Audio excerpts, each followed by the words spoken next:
Hi folks, this is Peter Boykin, running for Lieutenant Governor of North Carolina. I also run the website GoRightNews.com, and as well as I'm running for office, you can go to PeterBoykin.com. So, welcome to this new week in Joe Biden's America, where the unexpected continues to redefine our norms. First and foremost, a round of applause to, let me forget the name right, but Cyanus Palacocas, Miss Nicaragua, for clinching the coveted Miss Universe 2023 title. And yes, let's take a moment to appreciate the fact that she is indeed a biological female. It's a sign of the times when such clarification is needed, considering the recent participation of two gentlemen in this year's pageant. A decade ago, this wouldn't even have raised an eyebrow. But here we are, navigating new territories of inclusivity and identity. In the world of political shifts and notable events, we mourn the passing of Rosalynn Carter, the indomitable wife of former President Carter, who gracefully impacted American society for 96 remarkable years. Her legacy will forever resonate in the fabric of our history. Meanwhile, in the Lone Star State, Texas Governor Greg Abbott has thrown his support behind the one and only Donald Trump. No surprises here, considering the political landscape. Speaking of political landscapes, let's cast our gaze to the 1975 when Ronald Reagan announced his presidential bid. A pivotal moment, indeed, in the tapestry of American politics. And let's not forget the current GOP dynamics, where Trump's dominance remains unshaken, commanding a towering 58.9% average in the primary polls. DeSantis and Nikki Haley trail behind at 14.4 and 10.7 respectively.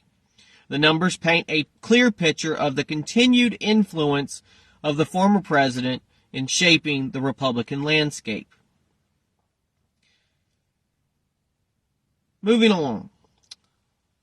This week, whirlwind events in Joe Biden's America, where headlines echo a myriad of controversies and pivotal decisions. Continuing on, first off, a Colorado judge's ruling set a tone, allowing President Donald Trump's potential appearance on the 2024 ballot, thwarting the efforts of leftist activists who sought to remove him using the 14th Amendment grounds. This decision is set to stir political waters in the upcoming election cycle in 2024.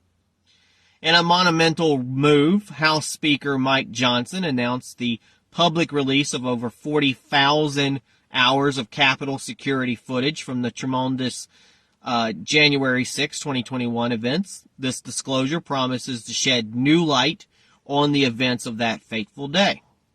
Meanwhile, in Bethlehem, the symbolic city of Christ's birth, Palestinian officials are dismantling Christmas decorations, refusing to permit traditional holiday adornments.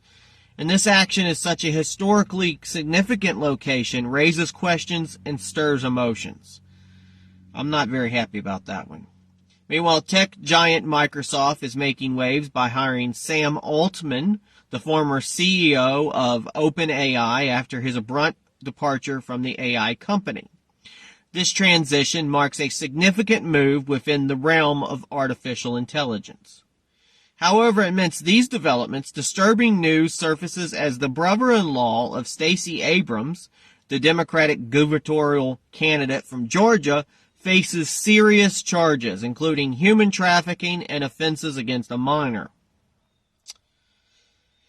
Probably not get anything thrown at him. They probably just ignore that one. You probably haven't heard about it. In a rather perplexing turn of events, a Massachusetts high school cancels USA Day from its Spirit Week, deeming it too politicized, sparking debates over patriotism and education. So apparently you can't be patriotic and care about America, because it may be too controversial, really. Meanwhile, the Biden administration uses an emergency authority, typically reserved for wartime, allocated a staggering $169 million for the development of electric heat pumps due to climate change concerns, raising eyebrows over the breadth of executive power. Seems like as an executive you can do whatever you want nowadays, and any way you can get it done. In a political landscape shift, the GOP secures control of every statewide office in Louisiana following a series of runoff races over the weekend, signifying a notable political reconfiguration. But on a distressing note, a Los Angeles father who defended his family from armed intruders has been stripped of his firearm permit, reigniting debates over the right to protect oneself and loved ones. Again, Second Amendment basically says you have the right to bear arms, and you're not supposed to take that right away. Lastly, tech behemoth Amazon makes strategic workforce adjustments, laying off hundreds of employees in its Alexa unit to pivot towards a sharper focus on artificial intelligence. You know, the same artificial intelligence that just crushed a man to death, like last week. Signaling changing priorities within the company. Yeah, let AI do it. It's cheaper, right? Now, this week's assortment of headlines in Joe Biden's America presents a mosaic of controversies, political maneuvers, and societal debates, leaving us to ponder the intricate tapestry of our current societal landscape. So this week, in Joe Biden, so far, we have witnessed a blend of progress, remembrance, and a constant ebb and flow of political tides. As we navigate these diverse faucets, one thing remains certain: change is the only constant. And the evolution of our society continues to unfold in unpredictable yet intriguing ways.